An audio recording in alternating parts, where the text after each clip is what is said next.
से महिमा तुझे मिले।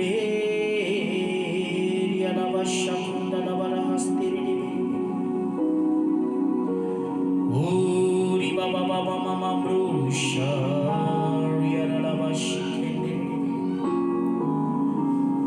मेरे जीवन में प्रभु यीशु तेरी जरूरतें हैं।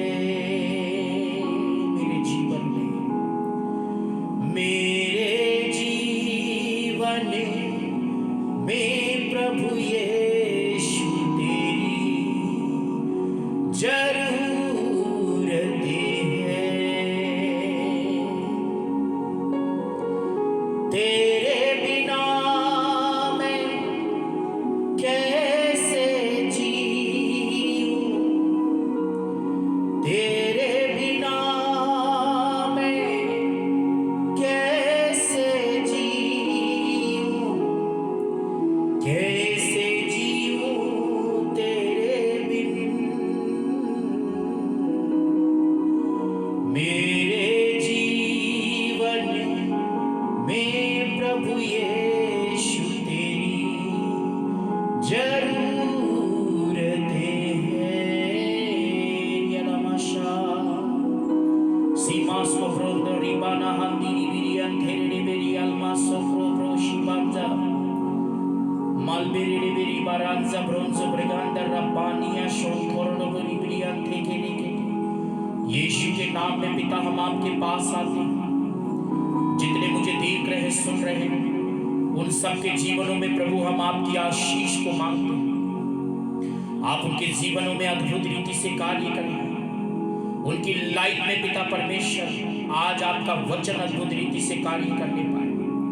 पिता हम हर एक के ऊपर आपकी आशीष के हाथ मांगते हैं। जब आज वचन को सुनते हैं और ये वचन उनके जब जीवन में काम करे, वो बहुतायत से आशीष को अपने जीवन में पाने पाए। प्रभु कृपा कर दे, दया कर दे। सब बातों में तुझे धन्यवाद करते हैं। प्रार्थना यीशु मसीह के नाम में, आमीन। सालों में जीवन यीशु मसीह के नाम में एक बार फिर से हम आप सभी का स्वागत करते हैं और मैं आशा करता हूं कि आप और आपका परिवार प्रभु यीशु मसीह में सुरक्षित होंगे। आज जिस विषय के ऊपर परमेश्वर मुझसे और आपसे बात करने जा रहा है, वो विषय बहुत ही महत्वपूर्ण है। और आज का ये संदेश कलीसिया की मदद करेगा कि कलीसिया कैसे अपने आप को इन अंतिम दिनों में बचा सके और अपने आप को कैसे प्रभु के साथ दृढ़ बना सके। देखिए, आज संसार के अंदर भरमाने वाले लोग बहुत पाए जाते हैं, गुमराह करने वाले, कलीसिया तोड़ने वाले, ऐसे लोग बहुत पाए जाते हैं। और आज विभिन्न प्रकार से लोगों को भरमा रहे हैं, गुमराह कर रहे हैं, उनकी स्थिरता को वो डमाडोल कर देती है। और आज चर्च तोड़ने का काम सबसे ज्यादा चल रहा है, कलीसिया तोड़ने का काम। और ये भरमाने वाले लोगों से मुझे और आपको बहुत बचने की आवश्यकता है। इन्हीं सब बातों के विषय में परमेश्वर आज मुझसे और आपसे बात करने के लिए जा रहा है। मत्ती उसकी 24 अध्याय उसकी 4 आयत में प्रभु यीशु मसीह ने ऐसा कहा कि सावधान रहो कि कोई तुम्हें भरमाने ना पाए, क्योंकि अंतिम दिनों में भरमाने वाले लोग आएंगे। और ये अंतिम समय है। देखिए, परमेश्वर का वचन आज जिस विषय के ऊपर बात कर रहा है उसे आप ध्यान से सुनिएगा और दूसरों को भी आप इस बात की शिक्षा दे ताकि वो अपने आप को बचा कर रख सके। श्रेष्ठ गीत उसकी 2:15 में ऐसा लिखा है, जो छोटी लोमड़ियां दाग की बारियों को बिगाड़ती हैं, उन्हें पकड़ ले, क्योंकि हमारी दाग की बारी में फूल लगे हैं। ये छोटी लोमड़ियां, आज मैं बात करूंगा इन छोटी लोमड़ियों के विषय में कि ये छोटी लोमड़ियां हैं कौन और ये छोटी लोमड़ियां किसे कहा गया है। हम अगुवे और विश्वासी लोगों की जिम्मेदारी है कि दाग की बारी अर्थात कलीसिया को संभाल कर रखने की। हम लापरवाह ना बन जाएं, हमें बहुत सचेत रहने की आवश्यकता है। कलीसिया के प्रति हमें बहुत ज्यादा जागरूक रहने की आवश्यकता है। हम दाऊद से सीख सकते हैं कि जब कभी कोई सिंह या भालू या कोई भी जंगली ऐसा जानवर जब भेड़ों के ऊपर हमला करता था तो दाऊद किस प्रकार से लड़ के झपट के अपनी भेड़ की रक्षा करना जानता था। हमें दाग की बारी की रक्षा करने की आवश्यकता है, क्योंकि दाग की बारी जो है वो चर्च है। जब फूल आते हैं तो बिगाड़ने वाले भी लोग आते हैं, जब कलीसिया बढ़ने लगती है तो बिगाड़ने वाले भी लोग आते हैं, तोड़ने वाले भी लोग आते हैं। हमें बहुत सावधान रहना है, बहुत सचेत रहना है इन छोटी लोमड़ियों से। तो आइए देखें ये छोटी लोमड़ियां कौन हैं और कैसे हमें इनसे बचना है। देखिए बाइबल के अंदर चर्च खराब करने वालों को छोटी लोमड़ियां कहा गया है। लूका उसकी 13 का 31 और 32 में जब यीशु मसीह सेवकाई में थे, उसके द्वारा चिन्ह और चमत्कार होते थे, बड़े बड़े काम होते थे, लंगड़े देखते थे, अंधे लंगड़े चलते थे, दुष्ट आत्मा निकलती थी, अंधे देखते थे, गूंगे बोलते थे, बड़े बड़े चिन्ह और चमत्कार किए जाते थे। ऐसे में कुछ लोगों ने आके हेरोदेस का नाम लेके यीशु मसीह को धमकाने लगे, डराने लगे, कहने लगे, जब यीशु मसीह को हेरोदेस के नाम से डराने लगे कि तू यहां से जल्दी से चला जा, नहीं तो हेरोदेस तुझको मरवा डालेगा। तो देखिए यीशु मसीह ने क्या कहा। यीशु ने कहा, जाके कह दो उस लोमड़ी से कि मैं डरने वाला नहीं, और जो काम मैं कर रहा हूं आज और कल और परसों में ये काम करता रहूंगा, दुष्ट आत्मा निकालता रहूंगा, रोगियों को चंगा करता रहूंगा और चमत्कार होती रहेंगे। ऐसा प्रभु यीशु मसीह ने जवाब दिया। कहने का तात्पर्य यह है, एक तो छोटी लोमड़ी वो है जो कलीसिया को खराब करते, मिनिस्ट्री को खराब करते, मिनिस्ट्री को रोकते हैं। मेरे साथ जब हम सेवकाई में आए तो मेरे साथ ऐसे न जाने कितने ऐसे छोटी लोमड़ियां आई और जो दाग की बारियों को बिगाड़ कर चली गई। उन्होंने दाग की बारियों को बिगाड़ दिया। एक वो व्यक्ति से आपको बचना है जो कलीसिया को तोड़ता है, कलीसिया को खराब करता है, कलीसिया में विघ्न और बाधा डालता है और जो आपको मिनिस्ट्री करने से रोकता है, सेवकाई में रोकता है। न जाने कितने ऐसे लोग हैं, यहां तक कि जिन्होंने गांव के अंदर, विलेज के अंदर आने के लिए भी पाबंदियां लगा दी हैं। वो लोमड़ी नहीं है तो कौन है? और उनसे बड़ा खतरनाक तो लोमड़ी कोई नहीं हो सकता। जैसे हेरोदेस का नाम लेके यीशु को डरा रहे थे, यीशु को धमका रहे थे कि जल्दी भाग जा यहां से, तो यीशु ने कहा जाके उस लोमड़ी से कह दो। आज लोग विलेज के अंदर नहीं घुसने देंगे, लिख के दो, लिखवा लो कि पिंड में नहीं आना, गांव में नहीं आना, विलेज में नहीं घुसना, यहां प्रचार नहीं घुसना, यहां प्रचार नहीं करना, यीशु के बारे में नहीं बोलना। मेरे साथ ऐसा ही हुआ। और यहां तक कोई और ने नहीं, पास्टर्स लोगों ने मिलके, मैं किसी और की बात क्यों करूं, मैं डरता हूं क्या किसी से?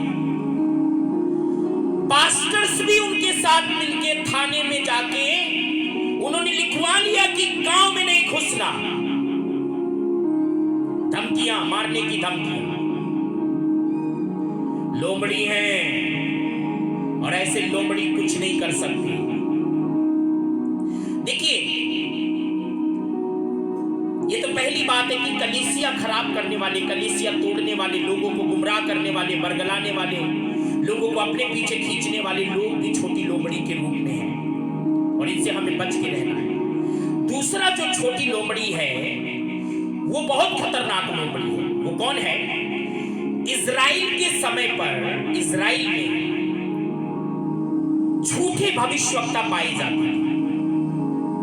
यहेजकेल उसकी 13 अध्याय 1 से 3 पद में झूठे भविष्यवक्ता पाए जाते थे और वो झूठ मूठ मूठ भविष्यवाणी, जो बात परमेश्वर ने कही नहीं, जो बात परमेश्वर ने दिखाई नहीं, उन बातों को लोगों के सामने कहते थे, तो उनको परमेश्वर का वचन क्या कहता है जरा ध्यान से सुनिएगा। यहेजकेल 13:4 में लिखा है, ये जो तेरे भविष्यवक्ता हैं, ये जो झूठे भविष्यवक्ता हैं, ये लोमड़ी हैं। आज झूठे भविष्यवक्ताओं की भरमार इतनी पाई जाती है, गली गली में आपको भविष्यवक्ता मिलेंगे, हर जगह आपको अलग अलग, जिधर भी देखो वहीं आपको भविष्यवक्ता मिलेंगे। और ये भविष्यवक्ता कर क्या रहे हैं? ये भविष्यवक्ता का काम क्या है? और ये सिर्फ इजराइल के ही समय पर नहीं था। बाइबल में दूसरा पत्रस उसकी 2 अध्याय और उसकी 1 से 3 में लिखा है, जिस प्रकार उन लोगों में झूठे भविष्यवक्ता थे, उसी प्रकार तुम में भी झूठे उपदेशक होंगे, जो नाश करने वाले का पाखंड उद्घाटन छिप छिप कर करेंगे और उस स्वामी का जिसने उन्हें मोल लिया है इनकार करेंगे और अपने आप को शीघ्र विनाश में डाल देंगे। बहुत से उनके समान लुचपन करेंगे, जिनके कारण सत्य के मार्ग की निंदा की जाएगी। वे लोभ के लिए बातें गढ़कर अब तुम्हें अपने लाभ का कारण बनाएंगे, और जो दंड की आज्ञा उन पर पहले से हो चुकी है, उनके आने में कुछ भी देर नहीं और उनका विनाश ऊंघता नहीं। ये जो झूठे भविष्यवक्ता हैं, ये झूठे भविष्यवक्ता झूठ-मूठ भविष्यवाणी कर रहे हैं। और आज जितने धरती के ऊपर आज आप भविष्यवक्ताओं की भरमार देखिए, परमेश्वर ने उनसे कहा भी नहीं है, कोई बातें बोला भी नहीं है। ये तो इजराइल के ही समय पर नहीं, हमारे समय पर भी झूठे भविष्यवक्ता पाए जाते हैं। और ये क्या कर रहे हैं, सुनिएगा ध्यान से। मत्ती 7:15 में लिखा है, झूठे भविष्यवक्ताओं से सावधान। सीधे यीशु मसीह ने कहा, इन झूठे भविष्यवक्ता जो लोमड़ी हैं, इनसे सावधान। क्यों सावधान रहना है? मत्ती 24:11 में लिखा है, झूठे भविष्यवक्ता उठ खड़े होंगे और बहुतों को भरमाएंगे। भैया आज चर्च के चर्च खाली हो गए हैं इन झूठे भविष्यवक्ताओं के चक्कर में, और अपने आप को जो भविष्यवक्ता कहते हैं नहीं। इनके कारण कलीसियाएं खराब हो चुकी हैं, चर्च खाली हो चुके हैं। सीएनआई चर्च, मेथोडिस्ट और न जाने कितनी कलीसियाएं बंद हो गई हैं इन झूठे मक्कारों और इन झूठी लोमड़ियों के कारण, जिनको प्रभु ने कोई दर्शन वर्शन नहीं दिया है और झूठ मूठ कहते, परमेश्वर ने मुझसे कहा, परमेश्वर ने मुझसे कहा, परमेश्वर ने मुझसे कहा। अब मैं कहता हूं एक बात, ये जितने झूठे भविष्यवक्ता पाए जाते हैं और जितने कहते हैं दावे के साथ कि मैं भविष्यवक्ता, और अपने नाम के आगे भविष्यवक्ता लगाते हैं और कलीसिया तोड़ते हैं। आप ये क्यों नहीं कहते, अगर अच्छे भविष्यवक्ता हैं तो 1 कुरिन्थियों 14 अध्याय को पढ़ लीजिए। भविष्यवक्ता हमेशा कलीसिया की उन्नति की बातें करता है। अगर आप सच्चे भविष्यवक्ता हो तो आप ये क्यों प्रचार नहीं करते कि आप अपनी कलीसिया छोड़कर यहां मत आइए, अपनी अपनी कलीसिया में स्थिर बने रहिए? आप ये क्यों नहीं बोलते? बोलेंगे कहां से? झूठ मूठ भविष्यवाणी करके, उल्टी सीधी भविष्यवाणी करते और लोगों को बरगला के अपने लाभ का कारण लोगों को बना लेते हैं। ऐसे लोगों के ऊपर विनाश बहुत जल्दी आ रहा है। और जितने झूठ मूठ भविष्यवाणियां करते हैं और जितने ये दावा करते हैं कि मैं भविष्यवक्ता हूं और झूठी भविष्यवाणियां करते हैं, जो परमेश्वर ने नहीं भी कहा वही कहते हैं, मैं कहता हूं ऐसे लोग कैंसर की बीमारी का सामना करेंगे। भयानक भयानक बीमारियां ऐसे लोगों के ऊपर आएंगी। आपको मालूम है, profit is a mouth of God. भविष्यवक्ता जो होता है वो परमेश्वर का मुंह होता है। ऐसे नहीं कि आपने लारा रप्पा वाली भविष्यवाणी कर दी, मन को लुभाने वाली, उनको तसल्ली देने वाली बातें कह दी और भटका के उनको अपने पीछे लगा लिया। मत्ती 24:24 में लिखा है, झूठे मसीह और झूठे भविष्यवक्ता उठ खड़े होंगे और बड़े बड़े चिन्ह और अद्भुत काम दिखाएंगे। और बाइबल में लिखा है, हो सका तो चुने हुओं को भी भरमा देंगे। आज भरमाई तो दिया है, आज कलीसिया खाली हो गई, चर्च खाली पड़े हैं, चर्चों में कोई जाता नहीं है। इतने 30, 35, 40 साल के पुराने विश्वासी बॉर्न क्रिश्चियन की मैं बात कर रहा हूं। बहुत बड़े बड़े प्रार्थना योद्धा, आराधना करने वाले ऐसे लोग आज झूठे भविष्यवक्ताओं के चक्कर में पड़ के, झूठे चिन्ह और चमत्कारों के चक्कर में पड़ के अपनी बैठने के स्थान को, अपनी कलीसिया को छोड़कर आज वो झूठ चीजों के पीछे, झूठी लोमड़ियों के पीछे चल पड़े। अरे लोमड़ियां तो सिर्फ आपको खराब करेंगी।